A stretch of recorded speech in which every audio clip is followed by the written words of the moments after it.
Assalamu алейкум, урматтуу кыргыз элим. Сиздер менен Жалгыз Аскер YouTube каналы. Мен Закиров Кубанычбек Рысбекович. Бул видео мекенине, элине, жерине күйгөн адамдарга тийиштүү. Хейтерлер, силер видеону өткөздүрсөңөр болот, силерге тийишеси жок.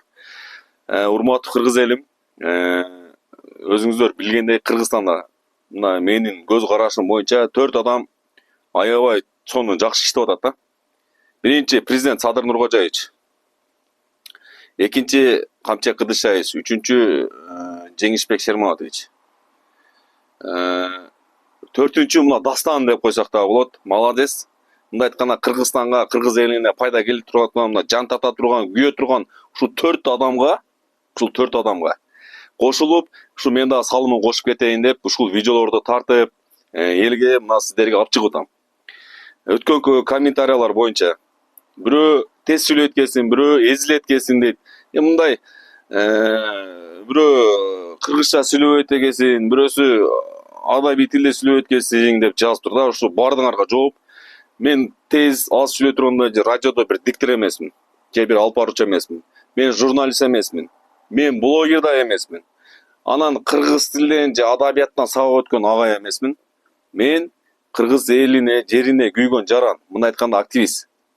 Бул жерде мыйзамсыз курулуш болуп атат. Бул жерде мыйзамсыз жер сатылды. Бул жерде сапатсыз курулуш болуп атат. Бул жерде бул эжени жерин алдап кетиптир. Бул жерде мектептин территориясына бирөө үй салып алыптыр деп маалыматтар чыгарсам, геңгиреп ар демкелерди жазыпсыңар да, мына хейтерлер. Силер вообще видеону көрбөй эле коелу, өткөздүргүлө. Так, кыскасы, мына айтпайын дейм. Кантип айтпайм? Айтам да, мына Golden House. Буну айтардан мурда мына видеону көргүлө. Анан видеодон аягында мен айтып берем сиздерге. Ассаламу алейкум. Мына Бекболоева көчөсү. Мына жерде мына Golden House курулуш компаниясы. Бул кыскасы могу жерге дагы бир көбөп түшүш керек эле. Бул жерде жолдун ген планда кеңейүү пландары бар эле. Ошого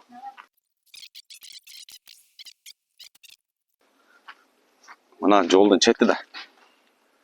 Мына жер жолдун чети. Бул эски жол. Анан бул жол мына жака 10 метрге бул жака жылыш керек да.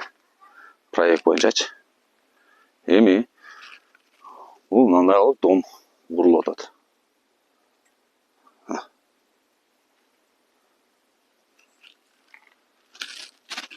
Эми эски проект боюнча жолдон мына көп кабаттуу үйлөр, анан жөн айтканда зданиялар 6 метр качырып курулуш керек да. Бул мына жерде карап кал, мына 1 метр да. 1 метр. Плюс бул эски проект боюнча болду. Жаңы проекттеги жол боюнча вообще жолдун ортосуна салып атат да. Азыр көрөсүз. Мына курулуш. Көрдүңүзбү да? Эски жолдон 1 метр качырып туруп салынып атат да.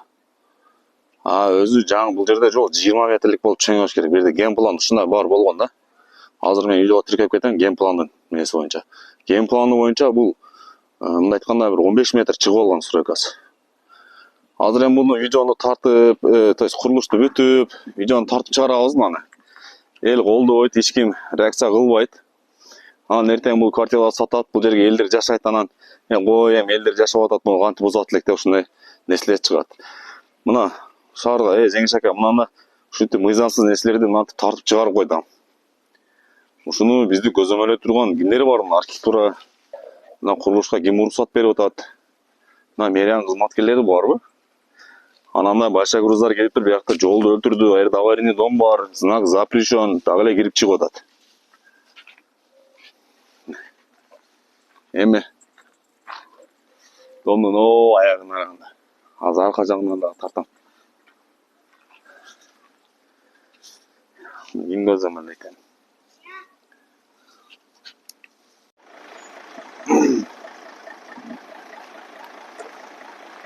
Мына дагы бүгүн дагы ушинтип не болуп атат? Грызовойлар кетип атат. Мына жерде знак турат мындачы. Грызовой запрещен депчи. Буларды күндүгө тоса берипчи. Койгоздум алачы. Буларга не бул мыйзам иштебей буларга же мыйзамды тоготпойбу? Не көчө аварийный көчө да. Анан жолдор казып кеткен, анан турбалары кандай болду. Анан элдер арыз жазып, 10-10 домдо. 10 дом аварийный дом. Знак койдурганбыз. Анан мантип киртат, ушуларды тоса берип тойгоздум менчи.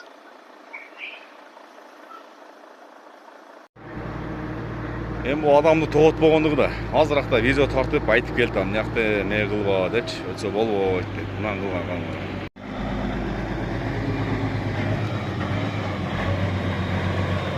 06771 асы. Мына Бекбалаев көчөсү.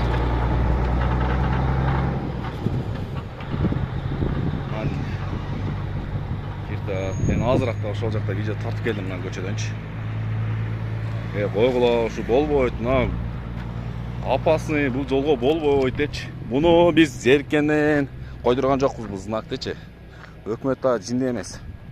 Мына ушул акылдарга арыз жаздык. Мына домду көрүп атасыңар да. Мына бер жакты уклонун карагыла. Мына аркасы чөгүп кеткен. Мына камера, телефон камерасы жакшы айтат. Мына чөгүп кеткен.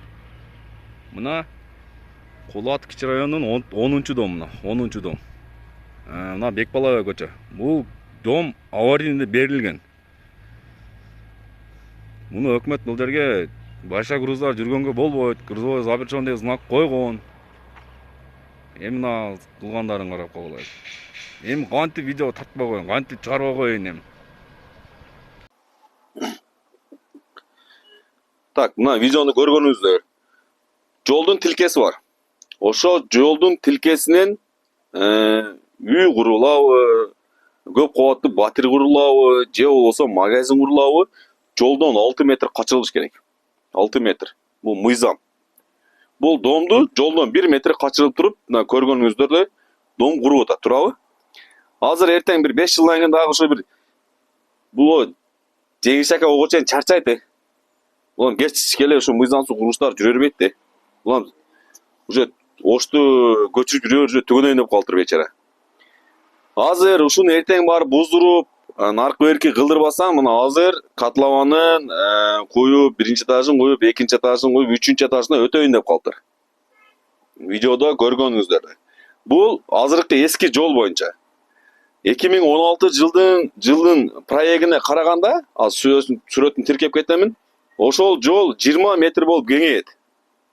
Бул мындай айтканда, ал курулуш 1 метр, 5 метр эмес, 20 метрге жакын чыгып кеткен. Ошол жолго жакынчы. Ушуну караңыздар, көзөмөлдөңүздөр. Ошто бирле мерле иштей бербейт де, мына архитектура, СМБ, ГКМБ да кимдер бар карабайсыңарбы мына жерде? Мына курулушту ким карайт, ким көзөмөлдөйт? Ал жерде өкмөткө жолумбузду өткөнкү видео чыгарганмын.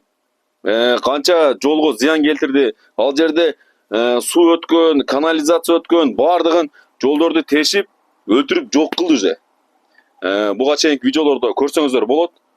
Эми анан кантип айтпай коеюн?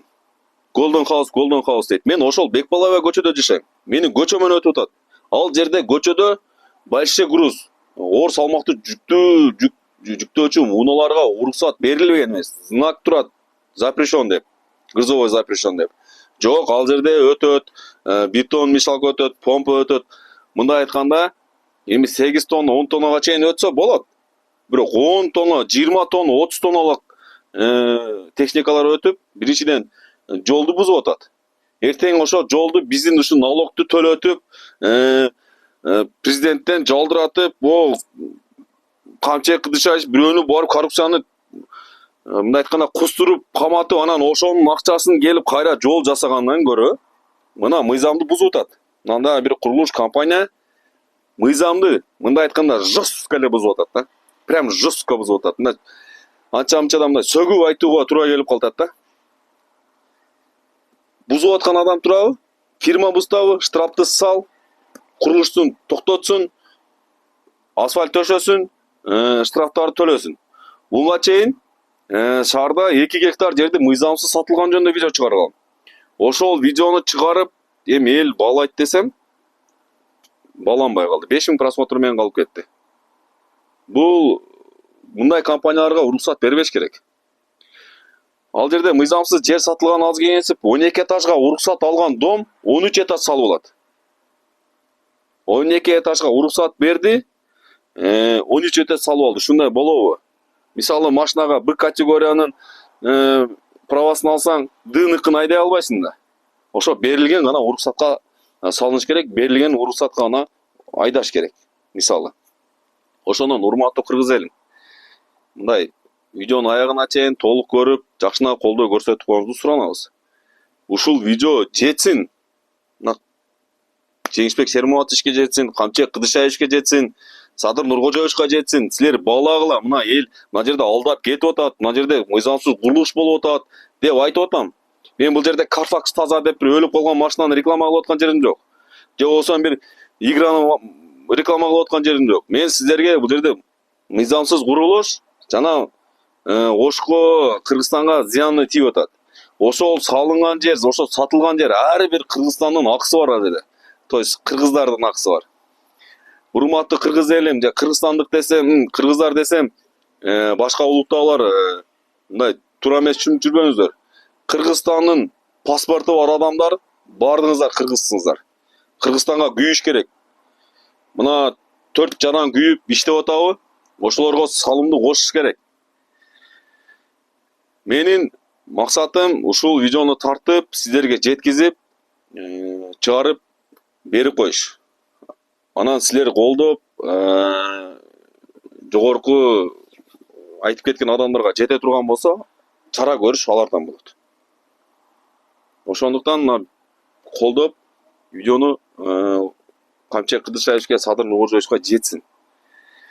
Эми биздин мына 3 жылда эми өнүгүп баштадык да. Бир 5 жылдан кийинчи, 5 жылдан кийин президентке же УКМК кайрылыштын кереги жок да. Уже бияктагы органдар да уже жакшы иштеп калат деген ишеничтебиз. Эми иштейли мекен үчүн, элибиз үчүн. Ошон үчүн урматтуу кыргыз элим, көрүп атасыңбы? Эч кыйынчылык этпейт. Каналга катталасың, катталууну басасың, комментарий жазып кой. Жазбайсыңбы? Жакшы сөз жаза албайсыңбы? Жаман сөз жазбай эле жөн эле чыгып кете бер. Видео жакпайбы? Өткөзүп бер. Бул чыныгы патриотторго тиешелүү видео. Рахмат сиздер менен Жалгыз аскер Закиров Кубанычбек. Кошуп айта кетейин, бул видеону чыгарып, мага бир тиын пайдасы жок. Мен өзүм алтындай болгон убактымды бөлүп, ушул иногда камерага заказ берип, монтажга акчага төлөп, ушинтип анан чыгарамын. Муну ойлоңуздар, бул жерде бирөөнүн заказы бар, башкасы бар деп. Мен просто ушу элиме, жериме күйгөн үчүн ушинтип айтып чыгып атам. Мисалы мына баягы машина ташыган Дастанга окшоп туруп, мынтип элге жетсин, элдер көрсүн, элдер билсин мына өзүнүн антигеройлорун деп ошол максатта чыгартамын. Анан дагы бирдемкелерди ойлоп жүрбөңүздөр. Кошуп айтып кетейин дедим. Рахмат.